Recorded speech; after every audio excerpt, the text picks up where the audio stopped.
സദാശിവസമാരംഭാം ശങ്കരാചാര്യമധ്യമാം അസ്മദാചാര്യപര്യന്താം വന്ദേ ഗുരുപരമ്പരാം. ഇവിടെ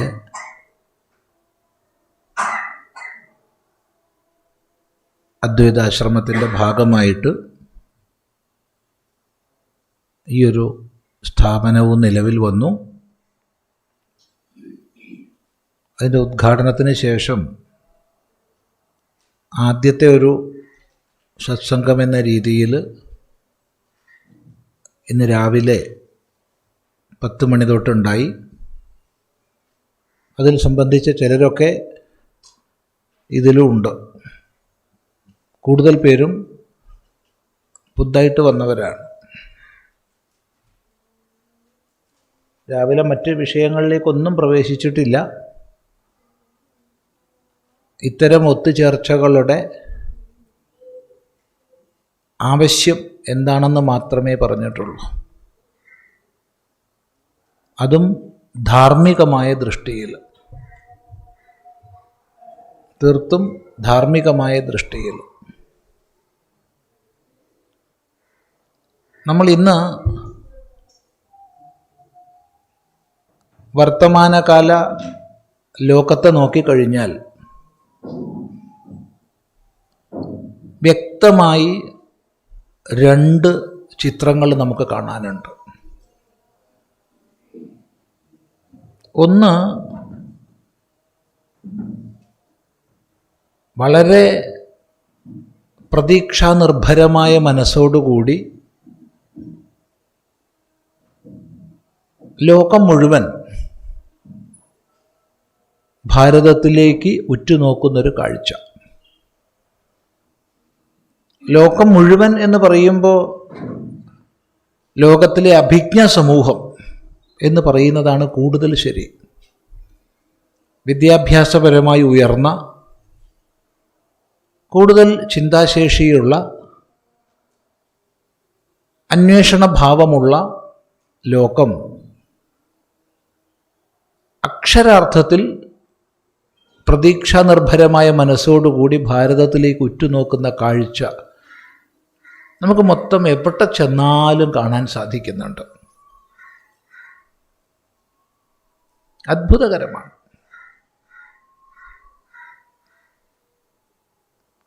അതിനൊരുപാട് മാനങ്ങളുണ്ട്.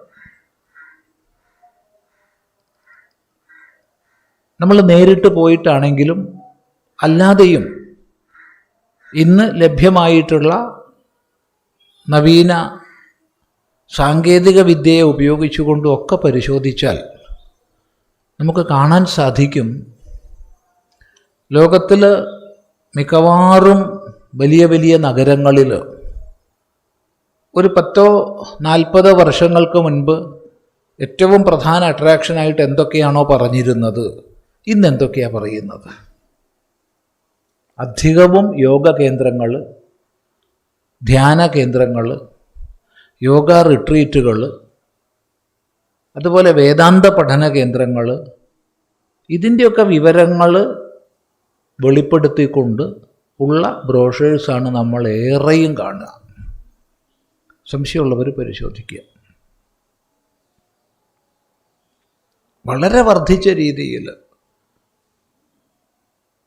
വേദ പഠനത്തിന്, യോഗാനുഷ്ഠാനങ്ങളിലേക്കൊക്കെ ചിന്തിക്കാൻ കഴിയാത്ത വേഗതയോടുകൂടി ലോകം ഇന്ന് ആകൃഷ്ടമായി കൊണ്ടിരിക്കുകയാണ്. നമ്മളെ അത്ഭുതപ്പെടുത്തുന്ന രീതിയിലാണ്. എവിടെയൊക്കെ ഇന്ന് യോഗ റിട്രീറ്റുകൾ നടക്കുന്നു. യോഗശാസ്ത്രങ്ങളും യോഗാനുഷ്ഠാനങ്ങളും പഠിക്കാനും ആചരിക്കാനും സന്നദ്ധരായി വരുന്ന അഭിജ്ഞരുടെ, വിദ്യാഭ്യാസപരമായി ഉയർന്നവരുടെ എണ്ണം വളരെ കൂടുതലാണ്. ഇതുപോലെ തന്നെയാണ് വേദാന്ത ശാസ്ത്രത്തിലേക്കും. ഇതിൻ്റെ ഒരു ഭാഗം ചേർന്ന് നമുക്ക് കാണാൻ കഴിയുന്നത്, വിവിധ രാജ്യങ്ങളിൽ ഭൂരിഭാഗം എന്ന് തന്നെ പറയാവുന്ന ജനസമൂഹം ഞങ്ങൾ നോൺ റിലീജിയസ് ആണെന്ന് പ്രഖ്യാപിക്കുന്ന കാഴ്ചയാണ്. അത് ചെറിയ ശതമാനത്തിന് വ്യത്യാസം കണ്ടേക്കാം. എങ്കിലും എന്ത് തന്നെയാണെന്ന് വെച്ചാൽ ഒരു 40% പേരും അമേരിക്ക ആവട്ടെ, യൂറോപ്പ് ആവട്ടെ, ഓസ്ട്രേലിയ ആവട്ടെ, ഒരു പരിധിവരെ കാനഡ ആവട്ടെ, ഞങ്ങൾ നോൺ റിലീജിയസ് ആണ് എന്ന് പ്രഖ്യാപിക്കുന്നു. പരമ്പരാഗതമായ മതസ്ഥാപനങ്ങളിൽ ആളില്ലാതാകുന്നു. ഈ കാഴ്ച വ്യാപകമായി നമ്മൾ കാണുന്നു. വ്യാപകമായിട്ട്, പ്രത്യേകിച്ച് പള്ളികളിൽ ആരുമില്ലാത്ത അവസ്ഥ. വത്തിക്കാൻ തുടങ്ങിയ പ്രധാനപ്പെട്ട സ്ഥലങ്ങളെ ഉദ്ദേശിച്ചല്ല പറഞ്ഞത്. അല്ലാതെ പള്ളികളിലുള്ള ആൾക്കാരൊക്കെ ടൂറിസ്റ്റുകളാണ്. അവിടുത്തെ ശില്പവേലകളും അവിടുത്തെ ചിത്രങ്ങളും മറ്റ് വിശിഷ്ടതകളും കാണാൻ വേണ്ടി വരുന്ന ടൂറിസ്റ്റുകളാണ്. ആരാധനയ്ക്ക് വരുന്നവരില്ല. ബഹുസമൂഹം ഞങ്ങൾ നോൺ റിലീജിയസ് ആണെന്ന് പറയുന്നു. ഈ നോൺ റിലീജിയസ് ആണെന്ന് പറയുന്നവരൊക്കെ തന്നെ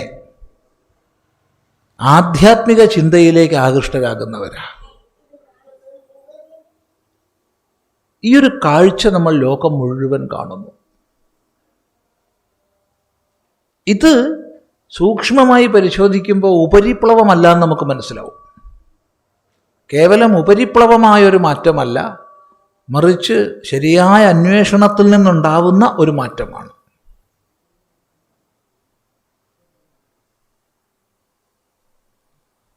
അത്ഭുതപ്പെടുത്തുന്നത്. ഒരുപാട് അനുഭവങ്ങൾ പങ്കുവയ്ക്കാനുണ്ട്. ഒരുപാട് അനുഭവങ്ങൾ, ഒന്നോ രണ്ടോ അല്ല, ഒട്ടനവധി അനുഭവങ്ങൾ പങ്കുവയ്ക്കാനുണ്ട്.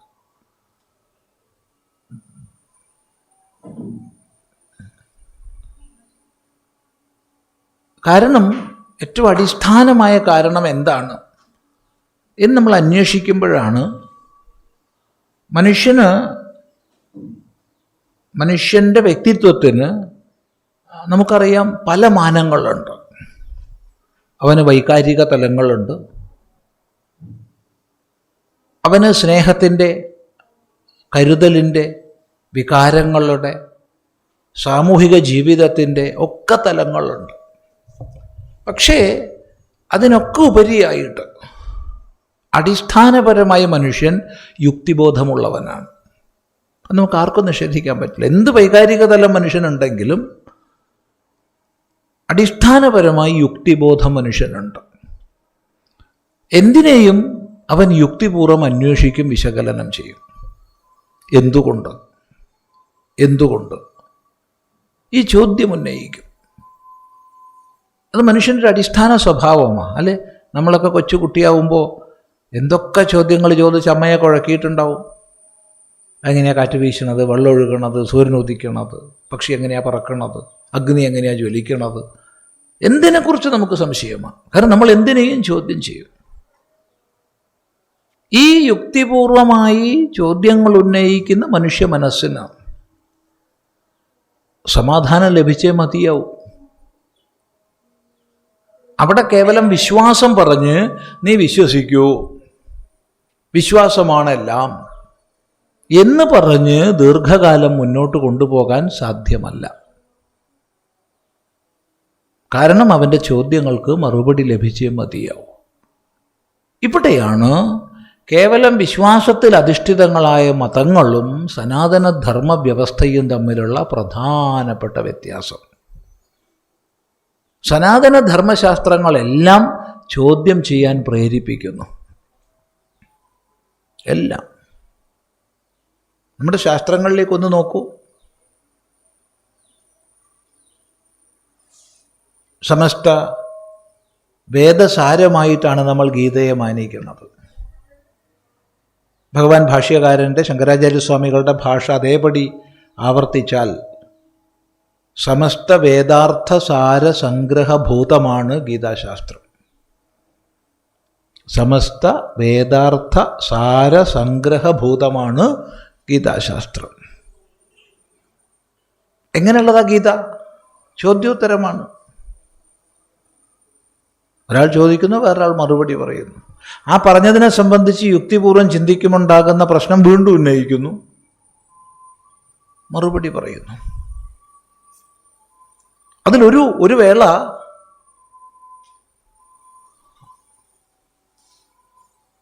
ഉപദേഷ്ടാവിനെ, ശ്രീകൃഷ്ണനെ അല്പം വിമർശന ചുവയോടുകൂടി സമീപിക്കുന്ന ഭാഗം വരെയുണ്ട് ഇല്ലേ? 3-ാം അധ്യായത്തിൽ അർജുനൻ ഭഗവാനോട് പറയുകയാണ്, വ്യാമിശ്രേണേവ വാക്യേന ബുദ്ധിമോഹയസീവമേ.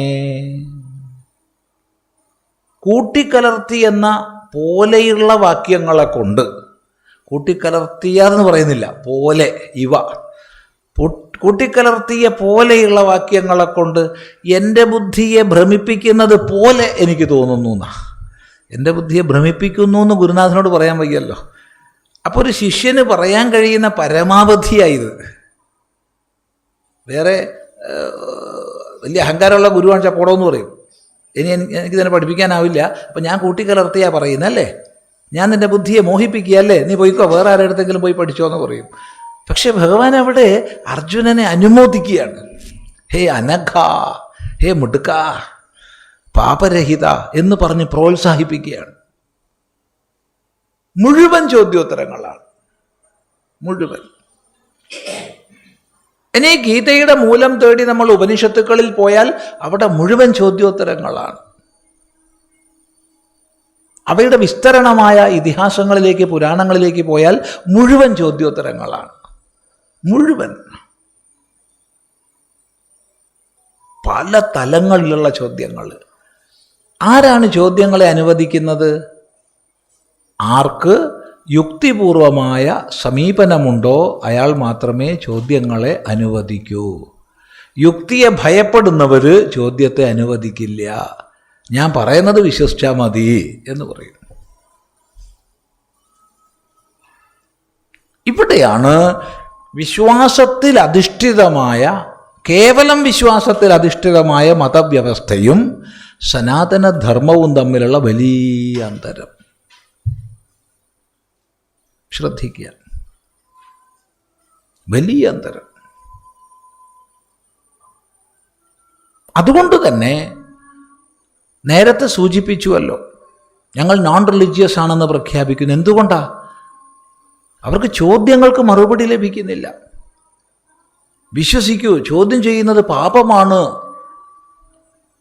അതുകൊണ്ട് ഞാൻ പറഞ്ഞത് വിശ്വസിച്ചാൽ മതി, ഇത് ദൈവത്തിൻ്റെ നേരെ വചനമാണ് എന്നുള്ള നിലയ്ക്ക് കേവലം വിശ്വാസത്തിൽ മാത്രം അധിഷ്ഠിതമായ ചിന്തകൾ മുന്നോട്ട് വരുമ്പോൾ സമൂഹം അതിൽ നിന്ന് വിട്ടുപോകും. ഇവിടെയാണ് സനാതനധർമ്മത്തിൻ്റെ, വൈദിക ധർമ്മത്തിൻ്റെ, വിശേഷിച്ച് പറയട്ടെ ദർശനങ്ങളുടെയും വേദാന്ത ശാസ്ത്രത്തിൻ്റെയും ഒക്കെ പ്രസക്തിയും പ്രാധാന്യവും. ഈ കാരണം കൊണ്ടുകൂടിയല്ലേ ലോകം മുഴുവൻ ഭാരതീയ തത്വചിന്തയിലേക്ക് ക്രമമായി ആകൃഷ്ടമാകുന്നത്. കേവലം തത്വചിന്തയിലേക്ക് മാത്രമൊന്നുമല്ല, ആചരണങ്ങളിലേക്ക്. എത്രയോ ദൃഷ്ടാന്തങ്ങൾ ഇത് പറയുമ്പോൾ ഓർമ്മ വരുന്നുണ്ട്, എത്രയോ. കാരണം സമൂഹത്തിൻ്റെ സ്പന്ദനം അറിഞ്ഞ് അളന്ന് മുന്നോട്ട് പോകുമ്പോൾ, കൂടുതലൊന്നും വിസ്തരിക്കുന്നില്ല, ഒന്ന് ഉള്ളിൽ തട്ടിയ, വല്ലാതെ ഉള്ളിൽ തട്ടിയ 1-2 ദൃഷ്ടാന്തങ്ങൾ നിങ്ങളുമായി പങ്കുവയ്ക്കാം. എത്രമാത്രമെന്ന്. ഒന്ന്, ഈ ദൃഷ്ടാന്തം എപ്പോഴും പുറമുള്ളതാണല്ലോ വേണ്ടത്. ലോകം നമ്മളെ എങ്ങനെ പ്രതീക്ഷയോടുകൂടി നോക്കുന്നു എന്നുള്ളത് പറയുമ്പോൾ പുറമുള്ള ദൃഷ്ടാന്തമാണ് പറയേണ്ടത്, അകത്തുള്ളതല്ല. വളരെ ദൂരെയുള്ളൊരു രാജ്യം, ബഹാമസ് ദ്വീപസമൂഹം. അമേരിക്കയിൽ നിന്ന് പിന്നെയും മയാമിയിൽ നിന്നൊരു 45 മിനിറ്റ് ഫ്ലൈറ്റിന് പോകണം. അവിടെ ഒരു സ്ഥലത്ത് നമ്മൾ വേദാന്ത ക്ലാസ് എടുക്കാൻ പോയ സമയം. 7 ദിവസത്തെ ക്ലാസ്സാണ്, രാവിലെയും വൈകുന്നേരവും. രാവിലെ 1.5 മണിക്കൂർ, വൈകുന്നേരം 1.5 മണിക്കൂർ. അപ്പം രാവിലെ 6 മണിക്കാണെന്ന് വിചാരിച്ചോളൂ ക്ലാസ്. എങ്കിൽ അവിടെ ഇൻചാർജ് ആയിട്ടുള്ള ആൾ ഒരു 5:58 ആകുമ്പോഴത്തേക്ക് റൂമിൻ്റെ മുമ്പിലുണ്ടാവും. 5:59 പോവും, 6 മണിക്ക് തുടങ്ങും. അങ്ങനെയാണ്. ഒരിക്കൽ പോലും അദ്ദേഹം 5:58 മുമ്പ് വന്നിട്ടില്ല. ഒരിക്കൽ പോലും അദ്ദേഹം നമ്മളവിടെ എത്തിക്കുന്നത് ഒരു മിനിറ്റ് വൈകിയിട്ടില്ല. കൃത്യതയാണ്. അങ്ങനെ പരിപാടി കഴിയുകയാണ്.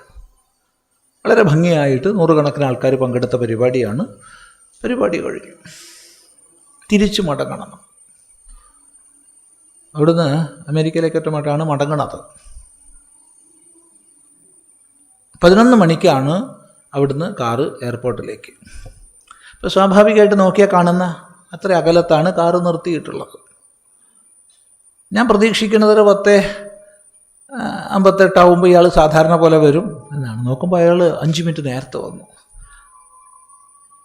അപ്പോൾ നമ്മൾ വിചാരിച്ചു 5-6 മിനിറ്റ് നേരത്തെ വന്നപ്പോൾ എന്നാൽ ശരി പോവല്ലേ, അപ്പോൾ അവസാനമായിട്ട് എന്തെങ്കിലുമൊക്കെ വർത്തമാനം പറയാമെന്ന് വിചാരിച്ചു വന്നതായിരിക്കും എന്ന് വിചാരിച്ചു.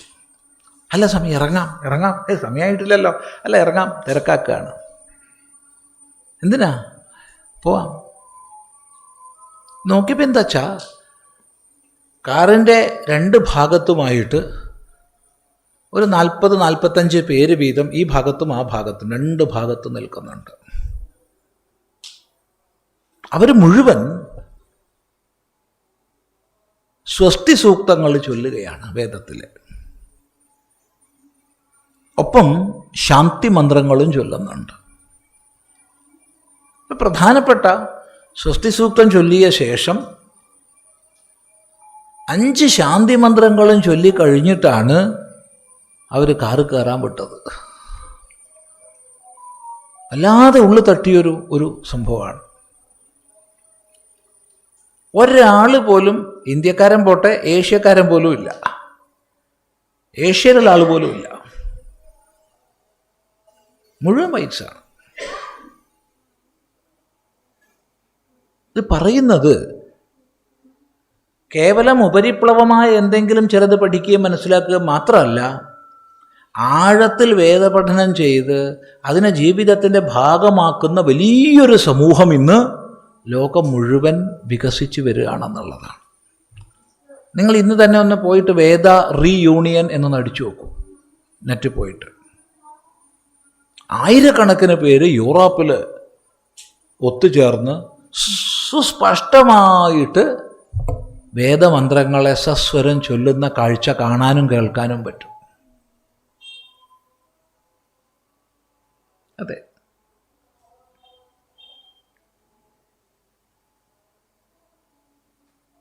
ആഴത്തിലുള്ള പഠനം, യോഗ അനുഷ്ഠാനങ്ങൾ, ഇതൊക്കെ എത്രയാണ് പ്രസരിക്കണമെന്ന് പറയാൻ വയ്യ. ശരിക്കും വേദത്തിൽ പറഞ്ഞില്ലേ കൃണ്വന്തോ വിശ്വമാര്യമെന്ന്, ഈ ലോകത്തെ മുഴുവൻ നമുക്ക് ശ്രേഷ്ഠതയിലേക്ക് നയിക്കാമെന്ന്. അതാണ് ഭാരതത്തിൻ്റെ ജഗദ്ഗുരു സങ്കല്പം, വിശ്വഗുരു സങ്കല്പമാണ്. വേണമെങ്കിൽ ആക്രമിച്ച് കീഴടക്കാമെന്ന് പറയാമായിരുന്നു, നമ്മുടെ രാജ്യം സ്ഥാപിക്കാമെന്ന് പറയാമായിരുന്നു. ഒന്നും പറഞ്ഞിട്ടില്ല. മറിച്ച് നമുക്ക് ലോകത്തെ ശ്രേഷ്ഠതയിലേക്ക് നയിക്കാം. എങ്ങനെയാണ് ശ്രേഷ്ഠതയിലേക്ക് നയിക്കുക? ഒരാളെ ശ്രേഷ്ഠതയിലേക്ക് നയിക്കാൻ ഒറ്റ വഴിയേ ഉള്ളൂ, അറിവിനെ പ്രദാനം ചെയ്യാം. അറിവിൻ്റെ പ്രസരണത്തിലൂടെ ലോകത്തെ ശ്രേഷ്ഠതയിലേക്ക് നയിക്കാം. ഇത് വേദത്തിലെ ഋഗ്വേദ സംഹിതയിലെ അതും ആദ്യ ഭാഗത്തെ മന്ത്രമാണ്. അതിനനുസൃതമായ പരിവർത്തനം ഇന്ന് നമ്മൾ ലോകത്തിൽ കാണുന്നു. അധികം വിസ്തരിക്കുന്നില്ല.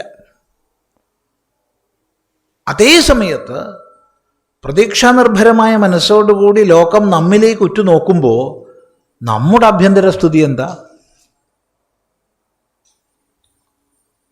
ഇതാ നമ്മൾ ചിന്തിക്കേണ്ടത്. കാരണം വലിയൊരു ദൗത്യം ഋഷി നമ്മളിൽ ഏൽപ്പിച്ചു. നമ്മളിൽ എന്ന് പറഞ്ഞാൽ ഭാരതത്തിൽ ഏൽപ്പിച്ചു. കൃണ്വന്തോ വിശ്വമാര്യം, വിശ്വത്തെ മുഴുവൻ, ലോകത്തെ മുഴുവൻ നമുക്ക് ശ്രേഷ്ഠതയിലേക്ക് നയിക്കാം. വേദത്തിൻ്റെ ഉപവേദമായിട്ട് ഓർമ്മിക്കുക, ധനുർവേദമുണ്ട്. ധനുർവേദത്തിൽ വിവിധങ്ങളായ ശസ്ത്രങ്ങളും അസ്ത്രങ്ങളും നിർമ്മിക്കാനുള്ള ഉപായങ്ങളും വിദ്യകളുമാണ് പറഞ്ഞിട്ടുള്ളത്. പല പ്രകാരത്തിൽപ്പെട്ട ശസ്ത്രങ്ങളും അസ്ത്രങ്ങളും. അസ്ത്രമുള്ള വ്യത്യാസം, കയ്യിൽ പിടിച്ചുപയോഗിക്കുന്ന ആയുധങ്ങളാണ് ശസ്ത്രങ്ങൾ, കൈ വിട്ടുപയോഗിക്കുന്ന ആയുധങ്ങളാണ് അസ്ത്രങ്ങൾ. ഇതാണ് വ്യത്യാസം. അപ്പോൾ വിവിധങ്ങളായ ശസ്ത്രങ്ങളെയും അസ്ത്രങ്ങളെയും നിർമ്മിക്കാനുള്ള മാർഗങ്ങൾ, അതിൻ്റെ ഭാഗമായിട്ട് വളരെ വിശദമായ ലോഹ സംസ്കരണ വിദ്യ, മെറ്റലർജി, ഇതൊക്കെ വേദത്തിൽ ഉപദേശിക്കപ്പെടുക മാത്രമല്ല. നോക്കൂ, വാൽമീകി രാമായണത്തിലേക്കൊന്ന് നോക്കൂ, മഹാഭാരതത്തിലേക്കൊന്ന് നോക്കൂ, എത്ര ലക്ഷക്കണക്കിന് ആയുധങ്ങളാണ് പ്രതിപാദിക്കപ്പെട്ടിട്ടുള്ളത്. ആയുധങ്ങൾ മാത്രമോ? വാൽമീകി രാമായണത്തിൽ അയോധ്യയെ വർണ്ണിക്കുന്ന സന്ദർഭത്തിലും ലങ്കയെ വർണ്ണിക്കുന്ന സന്ദർഭത്തിലും ഒരേ വർണ്ണനയുണ്ട്. അത് പട്ടണത്തിൻ്റെ പുറത്ത് തുല്യ അകലത്തിൽ ശതഘ്നികൾ വിന്യസിക്കപ്പെട്ടിരുന്നു എന്നുള്ളതാണ്. ശതഘ്നി, ശതാൻഘ്നന്തി ഇത് ശതഘ്നി. ഒറ്റ വിക്ഷേപണത്തിന്, ഒറ്റ പ്രയോഗത്തിന് 100 കണക്കിന് പേരെ കൊല്ലാൻ കഴിവുള്ള ആയുധവിശേഷമാണ് ശതഘ്നി. എന്താന്ന് ആര് കണ്ടു? വല്ല പീരങ്കിയാണോ വല്ല മിസൈലാണോ എന്താണെന്നറിയില്ല. എന്തായാലും ഒറ്റ വിക്ഷേപണത്തിന് 100 കണക്കിന് പേരെ കൊല്ലാൻ കഴിയുന്നതിനെ ശതഘ്നി എന്ന് പറയൂ. ഇപ്പം തുല്യ അകലത്തിൽ ശതഘ്നികൾ വിന്യസിക്കപ്പെട്ടിട്ടുണ്ടായിരുന്നു എന്ന് പറയുമ്പോൾ എത്ര വലിയ ആയുധശക്തിയും ആയോധന പാടവവും ഉണ്ടായിരുന്നു. വേണമെങ്കിൽ പറഞ്ഞുകൂടെയിരുന്നോ, ഇത് വെച്ചിട്ട് മറ്റു രാജ്യങ്ങളെ പോയി നിങ്ങൾ ആക്രമിക്കൂ, കീഴടക്കൂ, അവിടെ നമ്മുടെ സാമ്രാജ്യം പണിയൂ എന്ന് പറഞ്ഞുകൂടെയിരുന്നു, അവിടെ കോളനികൾ ഉണ്ടാക്കൂ? പറഞ്ഞില്ല. അവിടെയാണ് ശ്രേഷ്ഠതയിലേക്ക് നയിക്കൂ എന്ന് പറഞ്ഞത്. എങ്ങനെ ശ്രേഷ്ഠതയിലേക്ക് നയിക്കാം?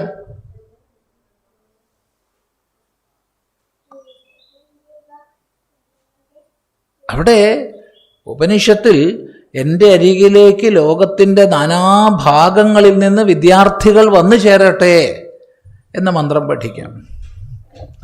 ലോകത്തിൻ്റെ നാനാഭാഗങ്ങളിൽ നിന്ന് എൻ്റെ അരികിലേക്ക് വിദ്യാർത്ഥികൾ പഠിക്കാൻ വന്നു ചേരട്ടെ. അങ്ങനെ അറിവിൻ്റെ പ്രസരണത്തിലൂടെ നമുക്ക് ലോകത്തെ ശ്രേഷ്ഠതയിലേക്ക് നയിക്കാം. ഇതിന് ഇപ്പോൾ ശ്രുതിയിൽ പറഞ്ഞ, വേദത്തിൽ പറഞ്ഞ ഈ ഒരു ആശയത്തിന് സ്മൃതിയുടെ സമ്മതി പറയാം. സ്മൃതിയിൽ,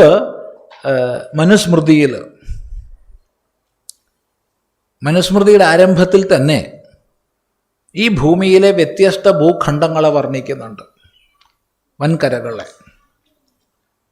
അങ്ങനെ വൻകരകളെ വർണ്ണിക്കുന്നതിൻ്റെ ഭാഗമായിട്ടാണ് ജംബുദ്വീപത്തെ വർണ്ണിക്കുന്നത്. ജംബുദ്വീപം ഏഷ്യ വൻകര. ആ ഏഷ്യ വൻകരയെ വർണ്ണിക്കുന്നതിൻ്റെ കൂട്ടത്തിലാണ് ഭാരതവർഷത്തെ വർണ്ണിക്കുന്നത്. ഹിമാലയം മുതൽ സമുദ്രം വരെയുള്ള ഭാരതവർഷത്തെ. ഈ ഭാരതവർഷത്തെ പറഞ്ഞ ഉടനെ മനു പറയുന്നൊരു വാക്യമുണ്ട്.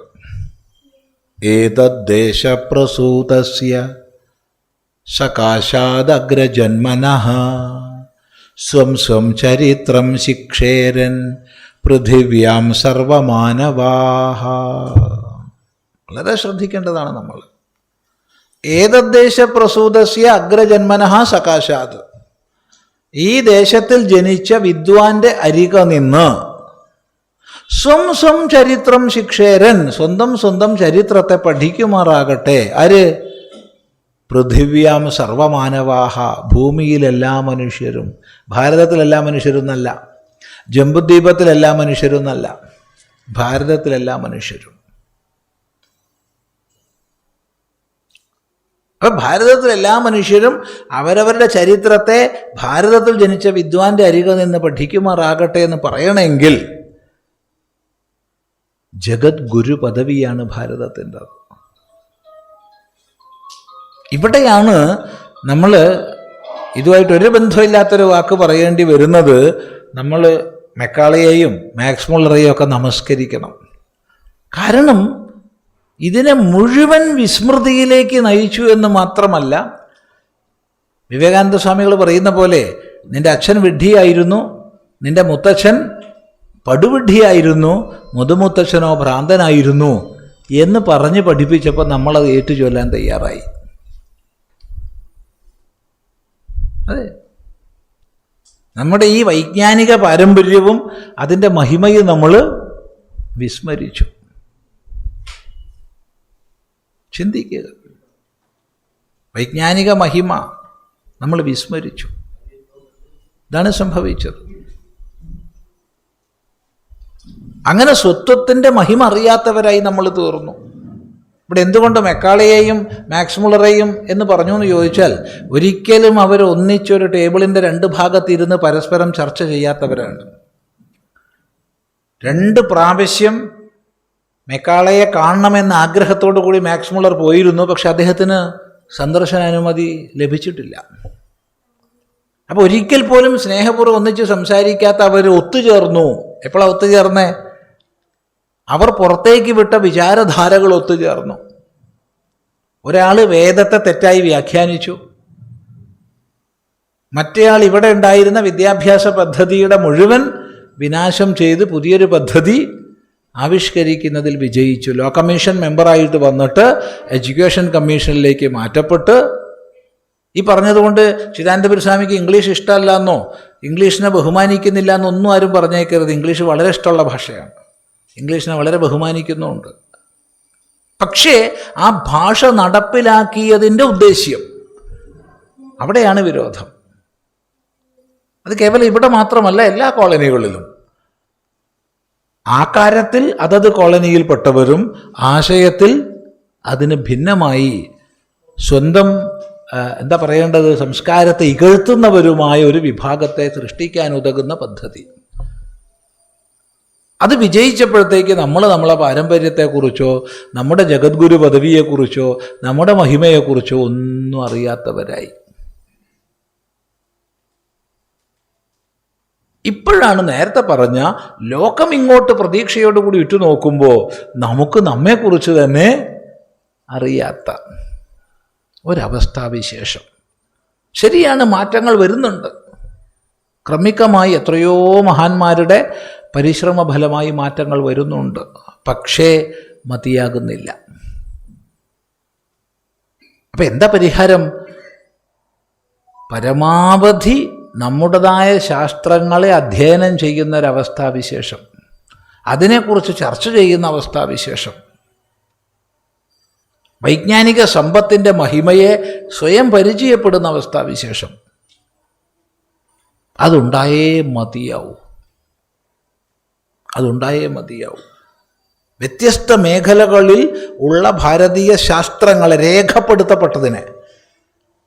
രേഖപ്പെടുത്തപ്പെട്ടത് മാത്രം അല്ലെങ്കിൽ വിശ്വാസമാണെന്ന് പറഞ്ഞ് തള്ളാം. അതൊക്കെ മിഥോളജിയാണെന്ന് പറഞ്ഞ് തള്ളാം. അതുകൊണ്ട് രേഖപ്പെടുത്തപ്പെട്ടതിനെ മാത്രം നമ്മൾ പഠിക്കുന്ന, അനുസന്ധാനം ചെയ്യുന്ന ഒരു രീതി.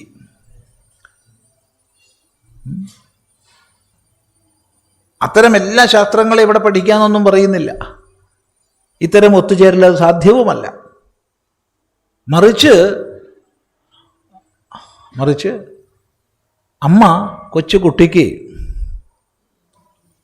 ഒരു ഭക്ഷണ പദാർത്ഥം കൊടുക്കാൻ നോക്കുകയാണ്. എന്താണ് തനിക്ക് തരാൻ പോകുന്നതെന്ന് പോലും അറിയാതെ കുട്ടി ശഠിക്കുന്നു. എനിക്ക് വേണ്ട. ചില അമ്മമാർ അടിക്കുകയോ കുത്തുകയൊക്കെ ചെയ്തു എന്ന് വരും, നുള്ളുക. നല്ല വിവരമുള്ള അമ്മ എന്ത് ചെയ്യുന്നു? ഒരല്പം എടുത്ത് കുഞ്ഞിൻ്റെ നാവിൽ തേച്ച് കൊടുക്കുന്നില്ല, കഴിക്കാൻ കൊടുക്കുന്നൊന്നുമില്ല, നാവിലൊന്ന് തേച്ച് കൊടുക്കും.